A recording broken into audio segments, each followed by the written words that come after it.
My name is Bobby Wayne. To the left of me here is Benton Thompson. And to my right, we have Jimmy Jean and the one and only Dillon Bean. He never just said that about us, does he? We're not special. Well, Okay. I mean, do you hear the stuff that comes out of his mouth when he's on That's this true. podcast? That's true. So we appreciate these guys. We appreciate you for tuning in. We thank you for being here. Jesus, before he left earth, after he died on the cross and he raised from the dead, he was seen by over 500 people within 40 days. And before he left, he gave his disciples, his apostles, kind of a commandment, and it's a commandment for us too. But the commandment it's found in Mark and Matthew, Mark 16, Matthew 28, that says, "Go into all the world and preach the gospel. He who believes and is baptized shall be saved, but he who disbelieves shall be condemned." And Paul, a couple times at least, for example, Romans 1, verse 8, "First I thank my God through Jesus Christ for you all, that your faith is spoken of throughout the whole world." So, at some point, I believe the apostles kind of, at that time, accomplished maybe that goal of preaching the gospel to the whole world, at least the whole world as it was known at that time. So, the question I have today, Dillon, and we really going to have to tap into that wisdom that you have today. It comes and goes. Because, and I will be honest, I don't know if there's really just an answer for this question, but maybe we can give some tips for ourselves and for everybody else. And so the question is, how do we do that today? Well, How do we preach the gospel to the answer whole your world? question. In Colossians 1 and verse 23, Paul says, "If you continue in the faith, grounded and settled, and be not moved away from the hope of the gospel, which ye have heard, and which was preached to every creature which is under heaven." You, for me, Paul, being a minister. So like you said, the apostles took this serious, you know. As the old saying goes, where it says, "Go ye," means go me. And the first thing I think we have to have is the mindset of, you know, I want people to be saved. Yeah. And think about, and this is what really got me thinking about this, is I went to a big city and, about 2 million people in that city. Think about New York City, got about 8 million. Los Angeles, 3 million. Chicago, 2 million. Houston, 2 million. Phoenix, 1 million. Over 1 million. Philadelphia, 1 million. And we could go on and on. There's how many people in the world today? 8.2 billion. 8 billion, right? So you start thinking about all the people in the world, and you think, okay, somehow these people need to know the gospel.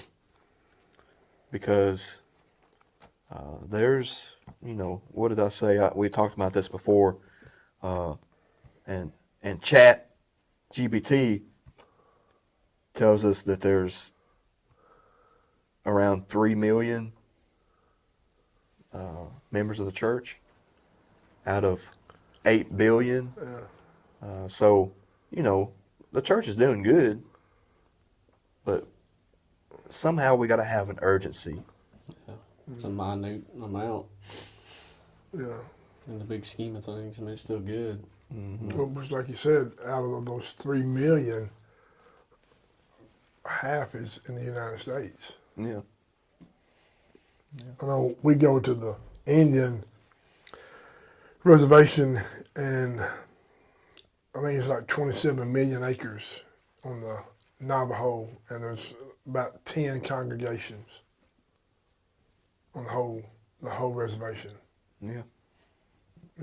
So it is urgent. Yeah, it is. It needs to be urgent. I think that maybe is one of the points is, since there is so many people we need some urgency, and we need to be like what you read earlier. We need to have that hope in us of the gospel. We need to have some seriousness about all of this. I agree. You know, and I don't, not all of us are capable of going on mission trips and stuff all the time. I mean, like I said, you can start preaching the gospel to the whole world by the next person you come in contact with. That's a good. And that's something that we get out of practice of doing. Mm-hmm.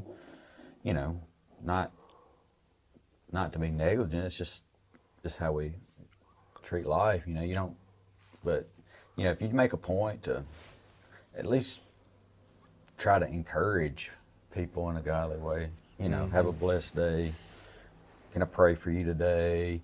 You know, most people surprisingly are really receptive to all that. Yeah.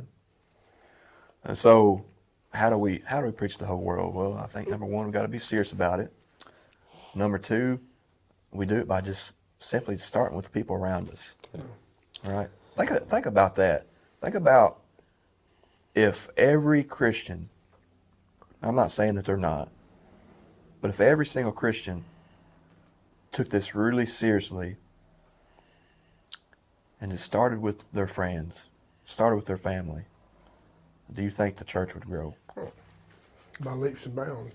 I mean, you got 3 million members, and if everybody converted 1 member a year, I mean, that'd be 6 million. The next year, you got 12. Yeah, I mean, 24, you know, it would grow very fast. Yeah. Yeah. I mean, that's just 1 conversion per member. And we got to understand it's not going to be, you know, not everybody's going to be, is going to accept you preaching to them. But I think the point is we got to try, and hopefully those numbers will grow. Yeah. I mean, and there's a way to approach people about the gospel without offending them. Mm-hmm. You know what I'm saying? I mean, it's another thing that is important when you go to start talking to people about Christ and the Gospels is to educate yourself to where you can answer their questions. You know, they know what they're help them know what they're talking about. Yeah. You know, we have in Luke chapter 8 the parable of the sower. You know, if you take that, it was sowed on 4 different grounds. 3 of them eventually rejected it. Mm-hmm. But you know, that one soil that it took and it sprung, you know, it was worth it. You know, and I think me personally, of course, being a whole lot older than you guys, I'm gonna get in trouble for saying this. When I was raised, a lot of the preachers, teachers, hellfire, damnation, you're lost, you're going to hell.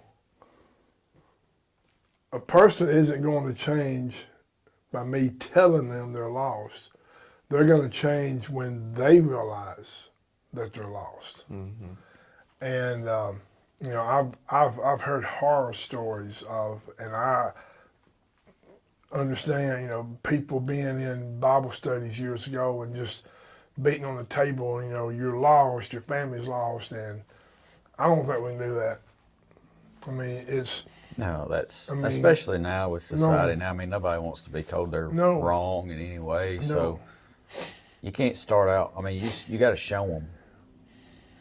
I'm not saying jeopardize the gospel. I'm not saying that.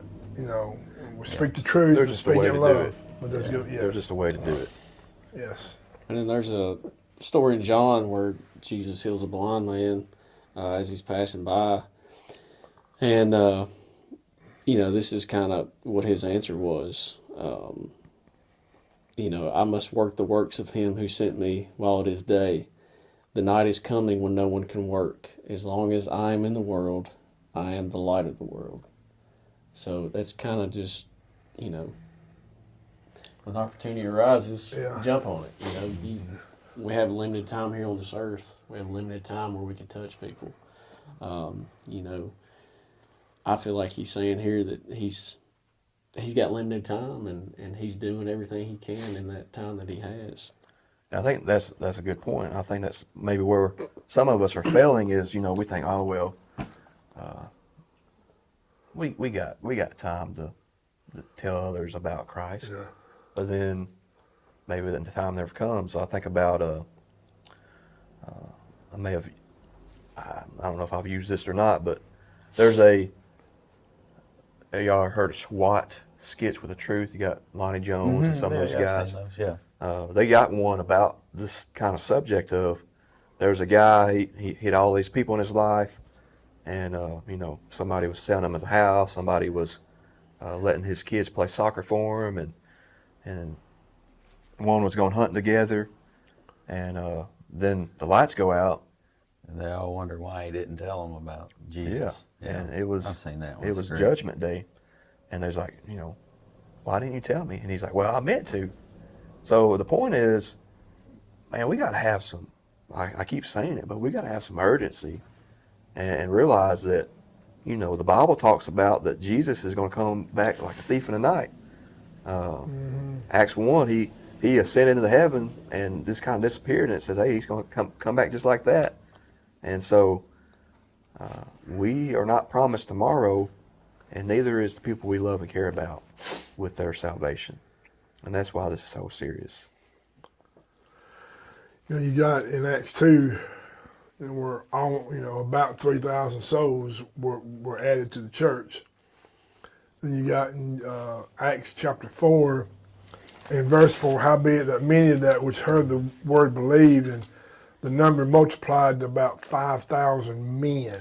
So it went from about 3,000 to 5,000 men, not counting women. Probably around in 10 about to 12,000 people. yeah, in about 12 weeks. So you brought up Acts chapter 2, and while we were sitting here talking, I was looking at Acts chapter 2, verses 40 through the end of the chapter, about, my Bible headlines it, a vital church grows. And this is kind of stuff that sometimes I think we lose sight of as fellow brothers and sisters, but says, and with many other words he testified and exhorted them, saying, be saved from this perverse generation. Then those who gladly received his word were baptized, and in that day about 3,000 souls were added to them. And they continued steadfastly in the apostles' doctrine and fellowship, and breaking of bread and in prayers. Then fear came upon every soul, and many wonders and signs were done through the apostles. Now all who believed were together and had all things in common, and sold their possessions and goods, and divided them among all, as anyone had need. So continuing daily with one accord in the temple, and breaking of bread from house to house, they ate their food with gladness and simplicity of heart, praising God and having favor with all the people. And the Lord added to the church daily those who are being saved. I think a lot of us, and I've been guilty of it in the past too, as Americans, we're so spoiled. We give God, a faithful one gives God 3 hours a week, right? on the surface. Yeah. And I mean, math, you're a mathematician there, Bobby. I don't know how many hours are in a week, but that's not a good ratio. 168. That's not a good ratio. And this, it clearly says it right here what they were doing. I mean, I think it comes back to these people generally loved each other. They were, and then where it says that fear came upon every soul. I think there's probably something lost in translation with the word fear. I know we think of fear, we think of ghost or being scared to do something. I think it's more like a respect Oh yeah. or an understanding of what's happening. Yeah. Yeah. Well, you love looking at, Acts and the church and how on fire it was for the gospel. And I'm not saying that the church isn't now, but maybe we could be a little more, what I'm saying? A little more on fire for how serious this is. And it's not an easy thing to do. No. For just see a random person start bringing up, Jesus and Christ, and You know, we've all, me personally, I can sit down and talk to you about any kind of sports all day long, but when it comes to Scripture, why am I afraid? Two verses that rings true in my head constantly when we're talking on a subject like this is 2 Timothy 1 verse 7. God did not give us the spirit of fear, but of power and of love and of sound mind. So if I'm afraid to tell my friend about Christ, who's put that fear in me, God or Satan? Satan. And then Revelation 21 verse 8, but the fearful and the unbelieving, the abominable, the murderers, the whoremongers, the sorcerers, the idolaters, and all liars shall have their part in the second death. Now, who are the sorcerers? Who are the idolaters? We know them. But who are the fearful? That's Christians who was afraid to say, hey, I'm a child of God. I want you to become one too. So when you look at Revelation 21 verse 8, and it puts us who was Christians, but we was afraid to tell our friends and family about Christ. Christ through John puts us in the same category with liars and murderers and adulterers and whoremongers. So it should scare us to not fear of God, but His love and care for us. That we want that for everybody else. Yeah. And I think we all have somebody in our family, whether it be distant, close, I think we all have somebody that comes to mind where they kind of left the church, and how much are we doing to try to get them back? And that could be where you start. And we have that example with Christ when His disciples, He told them to go into the city and basically tell them about me, and if they hear you, you've gained a brother, but if they don't, what? Dust your feet off and go somewhere else. And I've, of course, being a whole lot older now, I've been involved with studies and stuff where I have studied with people or made comments with people, and then 6 or 8 months, even a year later, they come back and obey the gospel. Yeah, planting seeds. Yeah. No, I think it's, for us as a society, there's like this constant fear of failure. Like nobody wants to fail at anything, right? So, what's one of the hardest things to do is talk to people about Christ and the gospel. Well, you don't want to fail at it, so what's the easy thing to do? Just don't say nothing. Right. I missed another opportunity. Oh, sorry, Lord. And that's what Bobby was talking about on that SWAT, Judgment Day, then people might come up and say, hey, why didn't you ever tell me that, Bobby? Yep. I think it's, I'd have listened. Yeah. You didn't even try. Yeah. I think that's the point. We just need to at least try. They may not accept it, but the gospel needs to be preached to the whole world, and that starts with us and our group of people, and then our community, and just Yeah, like I said, there's no right or wrong way to tell people how to go out and evangelize. Just do it. You got to find your own way. Everybody's got a different personality, to me, the easiest way to break the ice with somebody about talking about the gospel is just to tell them to have a blessed day or something like that, just to bring religion into it. And then, you can kind of get a feel for what they say. Most people hit you right back with stuff. Then it starts a conversation, and you just roll with it. See, and I'll say this, and then I'll shut up. One way that I think would be great for everybody to do is to pray to God. Pray, and Paul, he said my prayer is that the door would be open. And I say this, I told you a story here. It was last year I'd prayed, dear God, open the door for me, And I was outside mowing my yard, and 2 ladies came by with 2 little kids. I waved at them, kept mowing, and they went down to the park, played for time. They came back by, walking, pushing a buggy and with the kids in them. I kept mowing. Then they went on by, and 5 minutes later I went, God gave me the door, You didn't walk through. and I didn't walk through it. So all I had to say is stop and say, hey man, I'd love for y'all to come, and I did. So when we pray for God to open the door, Pray for also enough sense. exactly. Go through. I also pray that And Oh, yeah. So Yeah, that's a good point. I mean, about prayer, don't just assume that we can, don't do this by yourself. Right. You know, God wants you to do this, so let God help you do it. And I mean, we got technology now where you can send a text, you can make a post, you can make a phone call. I mean, it's You could share the Cornerstone Christian podcast with you somebody. can do that as well. I mean, you can touch somebody in the, 2 states away, and just like that. So I mean, it's. some of y'all can do that. It may take me a little longer. Yeah, I mean, it's as simple as hey, we'd love to see you at church this Sunday. Yeah, that's just right. a text or a phone call, or and sometimes it works, sometimes it doesn't. I've sent a bunch of texts to a specific person, and they haven't showed up yet. But